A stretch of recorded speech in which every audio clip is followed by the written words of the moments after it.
Now, before I get to what really is the big news today for Australia, for our future, let's go for the glitzy one.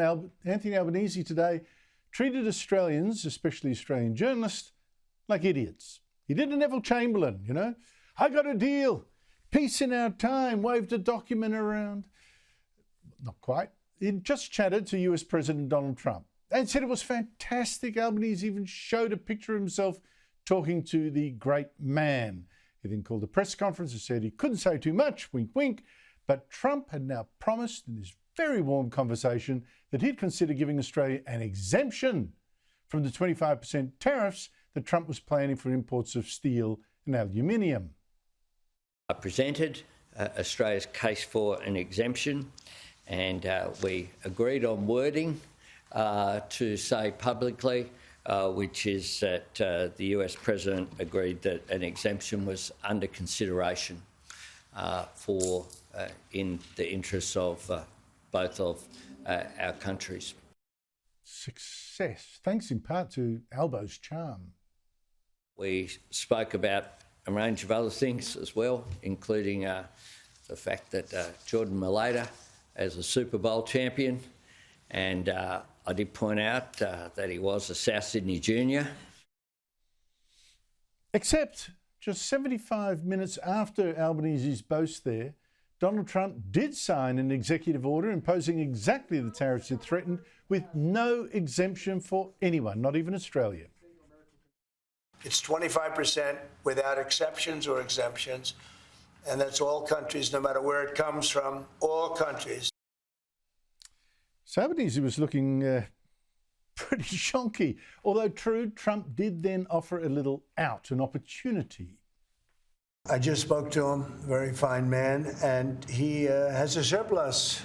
I mean, we have a surplus with Australia, one of the few, and the reason is they buy a lot of airplanes. They are rather far away and they need lots of airplanes, and we actually have a surplus. It's one of the only countries which we do, and I told him that that's something that we will give great consideration to. Let's cut the spin. Donald Trump has offered Albanese exactly what is offered to every country that is threatened with tariffs. It's an invitation to make him an offer he can't refuse. We're on the ground floor. We have to give him something to get something, like Mexico did, like Canada did. Now, yes, I know. Look, maybe Trump will exempt Australia from that tariff. We're good allies. But Trump's executive order actually shows what's annoying him. He claims that the volume of US imports of primary aluminium from Australia in 2024 was approximately 103% higher than the average volume for 2015 through 2017. Australia, Trump claims, has disregarded its verbal commitment to voluntarily restrain its aluminium exports to a reasonable level. And I guess that's a commitment given by Scott Morrison, at least in Trump's mind. So I do think that Trump does want something. So what's Albanese's plan? Now, I'm not sure that I go along with everything that Peter Dutton, the opposition leader, said today. I think it's a statement of fact that the Prime Minister has made the relationship more difficult through his previous comments, the comments of Penny Wong and the comments obviously of Ambassador Rudd, which were deeply personal in nature.